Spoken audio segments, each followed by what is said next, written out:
अस्सलाम वालेकुम my dear students, this is sir Saad your maths teacher. Students, chapter number 1 complex number continue है, exercise 1.1 चल रही है और आज के लेक्चर में बहुत इंपॉर्टेंट क्वेश्चन सॉल्व करने वाले हैं। यूं समझ लीजिए कि पूरी एक्सरसाइज का सबसे ज़्यादा पूछे जाने वाला सवाल यही है, solve the following complex equations. ठीक है, तो सवाल में पूछा क्या जा रहा है, सवाल में आपको क्या करना है, क्या इंस्ट्रक्शंस हैं। तो स्टूडेंट्स, यहाँ एक कमांड लिखी हुई है सॉल्व। मैथ्स में मैंने आपको पहले भी बताया है और ये बात आपको पता होनी चाहिए कि कुछ क्वेश्चंस के ऊपर सिंप्लीफाई लिखा होता है, कुछ क्वेश्चंस के ऊपर सॉल्व लिखा होता है। दोनों बातों में डिफरेंस क्या है? सिंप्लीफाई का मतलब ये होता है किसी छोटी एक्सप्रेशंस को सॉल्व करके एक्सपेंड कर देना या किसी बड़ी एक्सप्रेशन को सॉल्व करके कंप्रेस कर देना। यहां तक बात समझ में आती है। मगर सॉल्व का मतलब क्या होता है स्टूडेंट? सॉल्व का मतलब ये होता है कि आपके क्वेश्चन में जितने भी अल्फाबेट्स गिवन हैं उन अल्फाबेट्स की वैल्यू फाइंड आउट करना सॉल्व कहलाता है। अब मुझे यहां पर इस क्वेश्चन के अंदर दो अल्फाबेट्स नजर आ रहे हैं। कौन कौन से दो अल्फाबेट्स नजर आ रहे हैं? एक एक्स और एक वाई। तो इट मींस के मुझे एक्स की और वाई की वैल्यू को फाइंड आउट करना है। अब कंफ्यूजन ये है कि फाइंड आउट करेंगे कैसे? यहां तो कॉमा लगे हुए, तो नोट कीजिए ये दोनों ब्रैकेट्स क्या हो रहे हैं? मल्टीप्लाई हो रहे हैं। ये दोनों ब्रैकेट्स मल्टीप्लाई हो रहे हैं, मतलब आप कॉम्प्लेक्स नंबर का मल्टीप्लिकेशन वाला फॉर्मूला इस्तेमाल कर सकते हैं। मगर अगर यहां थोड़ा सा और स्मार्ट वर्क किया जाए तो ऑब्जर्व कीजिए, ये ब्रैकेट इससे मल्टीप्लाई हो रहा है। अगर मैं इस ब्रैकेट को यहां शिफ्ट करता हूं राइट साइड पर, तो राइट साइड पर आने के बाद ये डिवाइड हो जाएगा और ये ज्यादा आसान रहेगा। लिहाजा हम इसको डिवाइड वाली टेक्निक से सॉल्व करेंगे। देखिएगा किस तरीके से।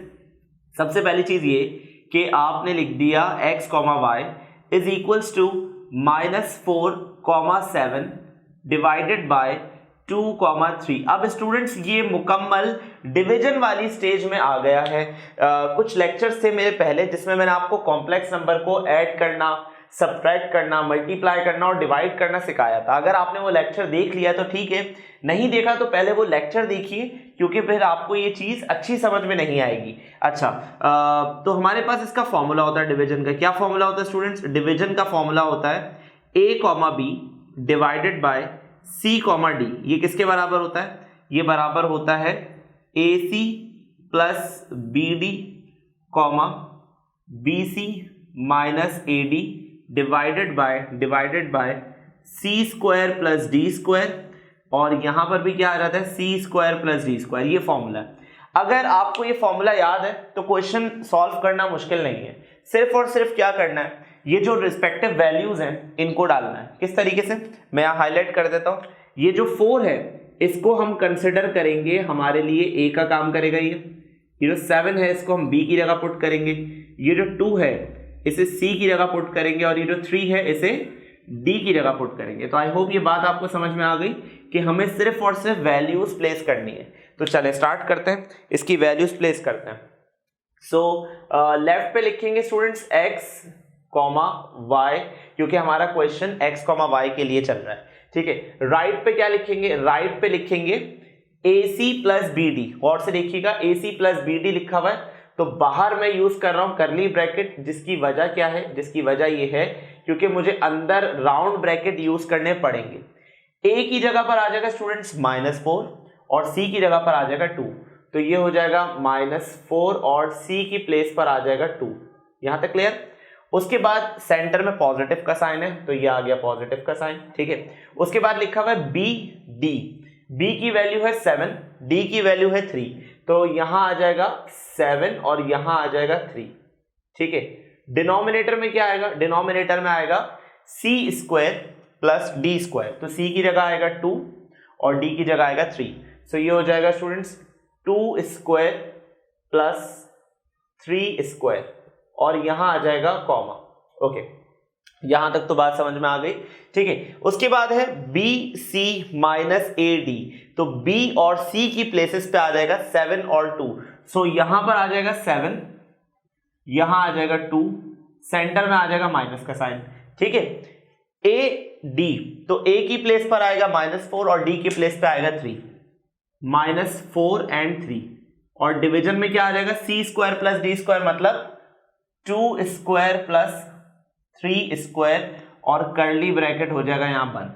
ठीक है, अब आपने सिर्फ और सिर्फ इसको सॉल्व करना है, सारी वैल्यूज प्लेस हो चुकी हैं अपनी जगह पर, इसको सिर्फ सॉल्व करना है। 4 2 ज़ा 8, 7 3 ज़ा 21, 2 स्क्वायर 4 एंड 3 स्क्वायर 9। ठीक है, देखिए अगेन देखिएगा, 4 2 ज़ा 8, 7 3 ज़ा 21, 2 का स्क्वायर 4, 3 का स्क्वायर 9, 7 2 ज़ा 14, माइनस माइनस प्लस 4 3 ज़ा 12 divided by 2 square 4 and 3 square 9। ठीक है, अच्छा x comma y is equals to 21 minus 8, तो यहाँ पे 13 आ जाएगा, और 9 प्लस 4 भी क्या होता है, 13 होता है। 14 प्लस 12 हो जाएगा 26, और 9 प्लस 4 क्या होता है, 13 होता है।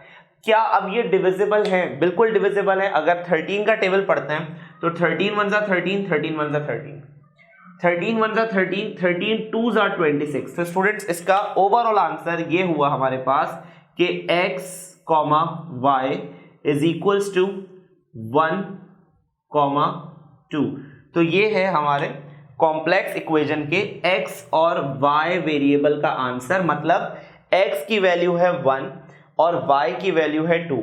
तो ये हमारे एग्जाम का बहुत इंपॉर्टेंट क्वेश्चन है, इसकी बहुत अच्छे से प्रैक्टिस करनी है आपने। आई होप आपको समझ में आ गया होगा ये।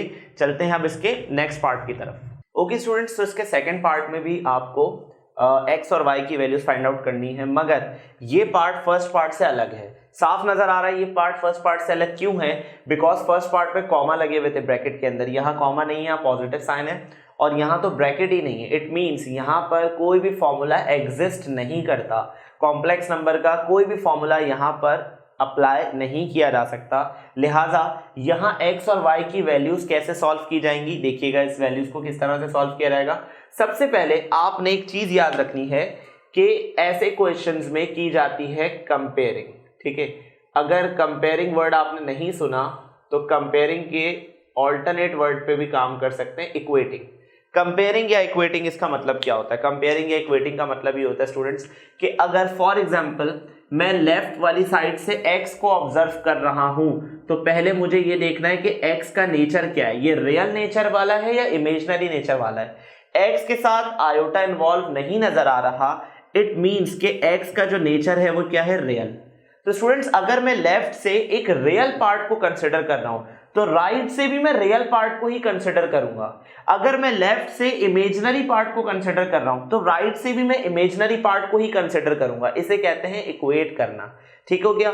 आई होप कि बात आपको समझ में आ गई होगी। चलिए तो स्टार्ट करते हैं। सबसे पहली चीज ये कि आपको इस ब्रैकेट से कोई एडवांटेज नहीं मिल रहा, लिहाजा सॉल्यूशन लिखते ही सबसे पहले मैं इस ब्रैकेट को रिमूव कर रहा हूं। देखें किस तरीके से मैंने लिख दिया x plus 3 iota is equals to 2y iota. ठीक है, यहां तक क्लियर है? ओके, इसके बाद क्या करना है स्टूडेंट्स? इसके बाद आपने कहा कि सर x और y एक तरफ हो तो ज्यादा अच्छा लगता है, तो एक काम करते हैं, इस 2y को यहां ले आते हैं और इस 3 आयोटा को यहां भेज देते हैं, मगर दोनों के साइन चेंज हो जाएंगे। प्लस 2 आयोटा लेफ्ट पर आने के बाद हो जाएगा minus 2y iota, plus 3 iota right पे जाने के बाद हो जाएगा माइनस 3 आयोटा। अब हम करेंगे कंपेयरिंग। कंपेयरिंग कहने या इक्वेटिंग कहने बात एक ही है। ठीक है, सो यहां पर अब हम लोग करने जा रहे हैं कंपेयरिंग। कंपेयरिंग क्यों कर रहे हैं? क्योंकि इसके अलावा और कोई फॉर्मूला अप्लाई नहीं हो रहा। मुझे x की वैल्यू चाहिए, x एक रियल पार्ट है। अब मैंने राइट साइड पे देखा तो राइट पे मुझे कोई रियल पार्ट नजर नहीं आ रहा। अगर आप कहते हैं कि sir 3 is a real part, तो नहीं, ऐसा नहीं हो सकता। 3 के साथ आयोटा लगा हुआ है, इसका मतलब ये हुआ राइट साइड पे कोई भी रियल पार्ट नहीं है। इसका मतलब x के कंपैरिजन में राइट पे कोई नहीं है, इसलिए मुझे 0 लिखना पड़ रहा है। ठीक है, अब आते हैं y के कंपैरिजन में। y एक इमेजिनरी पार्ट है। कैसे पता चल रहा है? बिकॉज इसके साथ आयोटा लगा हुआ है। अब वहां कोई इमेजिनरी है? बिल्कुल है, वहां पे -3 इमेजिनरी है। तो अगर मैं कंपेयरिंग करता हूं तो -2y किसके कंपेयर में आ जाएगा? -3 के आ जाएगा। आपने कहा सर आयोटा क्यों नहीं लिखा? आयोटा सिर्फ इस बात की शनाख्त के लिए होता है कि बोथ आर इमेजिनरी, इसके अलावा आयोटा का और कोई काम नहीं था। फिर ऑब्जर्व करें, आयोटा के साथ 2y लिखा था, मैंने यहाँ 2y लिख दिया। इस आयोटा के साथ 3 लिखा है तो मैंने यहाँ पे 3 लिख दिया। माइनस से माइनस साइन कैंसिल हो गए और y की वैल्यू आ गई हमारे पास 3 डिवाइडेड बाय 2। तो x की भी वैल्यू आ गई स्टूडेंट्स और y की भी वैल्यू आ गई। अगर आप लिखना चाहो तो इसको ऐसे भी लिख सकते हो, x, y is equals to 0,3/2। ये आ गई हमारे पास value of x, value of y। ये पार्ट तो बहुत सिंपल था, फर्स्ट पार्ट थोड़ा मुश्किल है, सेकंड पार्ट बहुत सिंपल है, इसलिए ऐसे क्वेश्चंस ज्यादातर एमसीक्यूज में एक्सपेक्टेड होते हैं। ठीक है, तो ये हमारे क्वेश्चन नंबर 9 के 2 पार्ट थे, दोनों सॉल्व कर लिए। नेक्स्ट पार्ट में, नेक्स्ट वीडियो लेक्चर में इंशाल्लाह न्यू क्वेश्चन स्टार्ट करेंगे। तब तक अपना बहुत ख्याल रखिएगा। अल्लाह हाफिज।